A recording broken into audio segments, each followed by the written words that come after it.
ಇದೊಂದು ಅಶ್ವತ್ಥ ಮರಕ್ಕೆ ಮದುವೆ ಮಾಡ್ತಾ ಇರುವಂಥದ್ದು, ನೆಲ್ಲಿಕಾಯಿ ಮರದೊಂದಿಗೆ ಮದುವೆ ಮಾಡ್ತಾ ಇದ್ದಾರೆ. ಇದೊಂದು ಅಪರೂಪನೇ ಸರಿ. ನಾವು ಮದುವೆಗೆ ಹೋಗ್ತಾ ಇದ್ದೀವಿ, ಚಿಕ್ಕದ್ರಿಂದ ಹೋಗ್ತಾ ಇದ್ದೀವಿ, ಆದರೆ ಇದೊಂದು ಮರಕ್ಕೆ ಮದುವೆ ಮಾಡ್ತಾ ಇರೋದು ಫಸ್ಟ್ ಟೈಮ್ ನಾವು ಕೇಳ್ತಾ ಇರೋದು. ಹಾಗೆ ನಮ್ಮೂರಲ್ಲಿ ಆಗ್ತಾ ಇದೆ, ನಮ್ಗೆ ತುಂಬ ಸಂತೋಷ ಇದೆ. ಇದೇ ಫಸ್ಟ್ ಟೈಮ್ ನೋಡ್ತಾ ಇರೋದು. ಬೇರೆ ಕಡೆ ಆಗಿದೆ ಅಂತ ಹೇಳ್ತಾರೆ, ಆದರೆ ನಾವು ಹುಟ್ಟಿನಿಂದ ಇಲ್ಲಿವರೆಗೂ ನಾವು ನೋಡಿಲ್ಲ. ಇದೇ ಫಸ್ಟ್ ಟೈಮ್ ನೋಡ್ತಾ ಇರೋದು.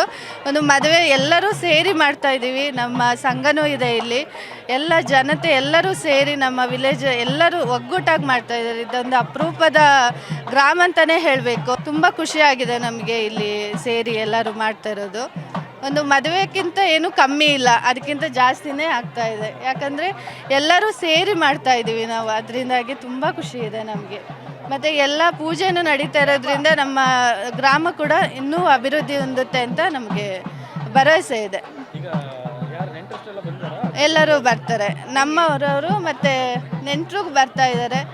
ಅಂದರೆ ಇದೊಂದು ಅಪರೂಪ ಅಲ್ವಾ, ಹಾಗೆ ಎಲ್ಲರೂ ಕೂಡ ಅಭಿವೃದ್ಧಿ ಹೊಂದಬೇಕು, ನಮ್ಮ ಜೀವನದಲ್ಲೂ ಅಭಿವೃದ್ಧಿ ಹೊಂದಬೇಕು ಅಂತ ಎಲ್ಲರೂ ಬಂದು ಪಾಲ್ಗೊಳ್ತಾ ಇದ್ದಾರೆ. ಇನ್ವಿಟೇಷನ್ ಇದೆ ಅಲ್ವಾ, ಅದನ್ನು ನಾವು ವಾಟ್ಸಪ್ ಮೂಲಕ ಫೋನ್ ಮೂಲಕ ಮಾತಾಡಿ ಹೇಳಿದ್ದೀವಿ. ಎಲ್ಲರೂ ಬಂದಿದ್ದಾರೆ, ನಮ್ಗೆ ತುಂಬ ಖುಷಿ ಇದೆ. ಎಲ್ಲ ನಿನ್ನೆಯಿಂದನೇ ತುಂಬ ಖುಷಿ ಇದೆ ನಮಗೆ.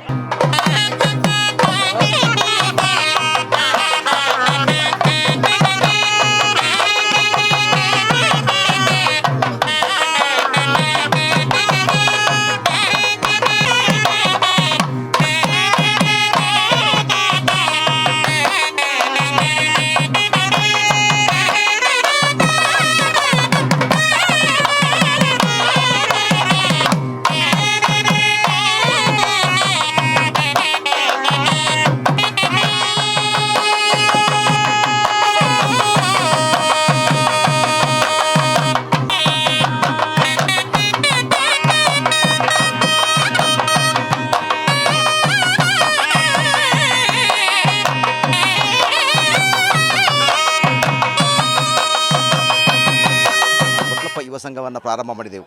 ಇದು 1993ರಲ್ಲಿ ಪ್ರಾರಂಭವಾಯಿತು.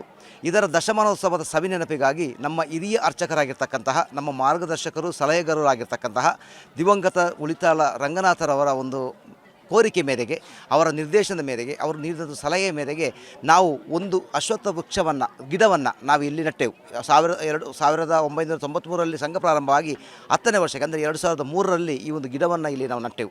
ಆ ನೆಟ್ಟಂಥ ಗಿಡಗಳು ಅದು ಧಾರ್ಮಿಕದ ಸಂಕೇತವಾಗಿರ್ತಕ್ಕಂಥ ಗಿಡ. ಅವರು ಹೇಳಿದರು, ಅದು ವೃಕ್ಷಗಳ ರಾಜ, ಸರ್ವ ವೃಕ್ಷಗಳಿಗೂ ರಾಜನಾಗಿರ್ತಕ್ಕಂಥ, ಮೂಲದಲ್ಲಿ ಬ್ರಹ್ಮ, ಮಧ್ಯದಲ್ಲಿ ವಿಷ್ಣು, ತಲೆಯಲ್ಲಿ ಶಿವ, ಅಂದರೆ ಮೂಲತೋ ಬ್ರಹ್ಮರೂಪಾಯ ಮಧ್ಯತೋ ವಿಷ್ಣು ರೂಪಿಣಿ ಅಗ್ರತ ಶಿವರೂಪಾಯತೆ ವೃಕ್ಷರಾಜಾಯತ ನಮಃ ಅಂತ ಹೇಳುವಂಥದ್ದು ಅಲ್ಲಿ ಇದು ವಾಕ್ಯ. ಆ ಒಂದು ಧಾರ್ಮಿಕವಾಗಿರ್ತಕ್ಕಂಥ ಮತ್ತು ಸಾಂಸ್ಕೃತಿಕವಾಗಿ ನಮ್ಮ ಭಾರತ ದೇಶದ ಸಂಸ್ಕೃತಿಯನ್ನು ಪ್ರತಿಬಿಂಬಿಸ್ತಕ್ಕಂಥ ಒಂದು ಅಶ್ವತ್ಥ ಅರಳಿ ಮರದ ಪೂಜೆಯನ್ನು ಮತ್ತು ಅದು ಗಿಡವನ್ನು ನೆಟ್ಟು ಅದಕ್ಕೆ ಸಾಂಪ್ರದಾಯಿಕವಾಗಿ ಮತ್ತು ಶಾಸ್ತ್ರಬದ್ಧವಾಗಿ ಒಂದು ಉಪನಯನ ಮಾಡಬೇಕು ಅಂತ ಹೇಳುವಂಥ ಸಲಹೆ ನಮಗೆ ಕೇಳಿ ಬಂತು ಅರ್ಚಕರಿಂದ ಮತ್ತು ಧಾರ್ಮಿಕ ಮುಖಂಡರಿಂದ. ಆವಾಗ ನಾವು ಏನು ಮಾಡೋದು ಅಂದರೆ 2012ರಲ್ಲಿ 8-9 ವರ್ಷ ಆಗಿರುವಂಥ ಗಿಡಕ್ಕೆ ಪ್ರಾಯವಾಗುವಂಥ ಸಂದರ್ಭದಲ್ಲಿ ನಾವು ಅವರಿಗೊಂದು ಭಾಳ ಸಂಸ್ಕಾರಯುತವಾಗಿ, ಸಾಂಸ್ಕೃತಿಕವಾಗಿ, ಧಾರ್ಮಿಕವಾಗಿ ಇದೇ ಒಂದು ಕಾಸರಗೋಡಿನ ವೈದ್ಯ ಪುರೋಹಿತರಾಗಿದ್ದ ಗಣಪತಿ ಭಟ್ರವರ ನೇತೃತ್ವದಲ್ಲಿ ನಾವು ಒಂದು ಉಪನಯನ ಕಾರ್ಯಕ್ರಮವನ್ನು ಮಾಡಿದೆವು.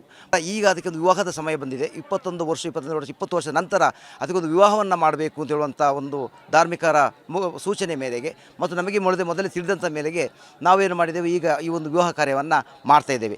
ಈ ನಮ್ಮ ಸ್ಥಳೀಯವಾಗಿ ವಾತಾವರಣಕ್ಕೆ ಅನುಗುಣವಾಗಿರ್ತಕ್ಕಂಥ ಕೆಲವು ಜಾಗದಲ್ಲಿ ಕೈ ಬೇವು ನಡ್ತಾರೆ, ಕೆಲವು ಬೇರೆ ಬೇರೆ ಮರಗಳನ್ನು ನಡ್ಬೋದು. ಆದರೆ ಇಲ್ಲಿ ಬೆಟ್ಟ ಆಗಿದ್ದರಿಂದಾಗಿ ಮತ್ತು ನಮ್ಮ ಕೊಡಗಿನ ಭೌಗೋಳಿಕ ವಾತಾವರಣಕ್ಕೆ ಹಿನ್ನೆಲೆಯಾಗಿ ನಾವು ಒಂದು ನೆಲ್ಲಿಕಾಯಿ ಮರವನ್ನು ನಡುವುದರ ಮುಖಾಂತರವಾಗಿ ಇದಕ್ಕೆ ಒಂದು ವಿವಾಹ ಕಾರ್ಯವನ್ನು ಸಾಂಪ್ರದಾಯಿಕವಾಗಿ ಮತ್ತು ಧಾರ್ಮಿಕವಾಗಿ ಮಾಡ್ತಾಯಿದ್ದೇವೆ.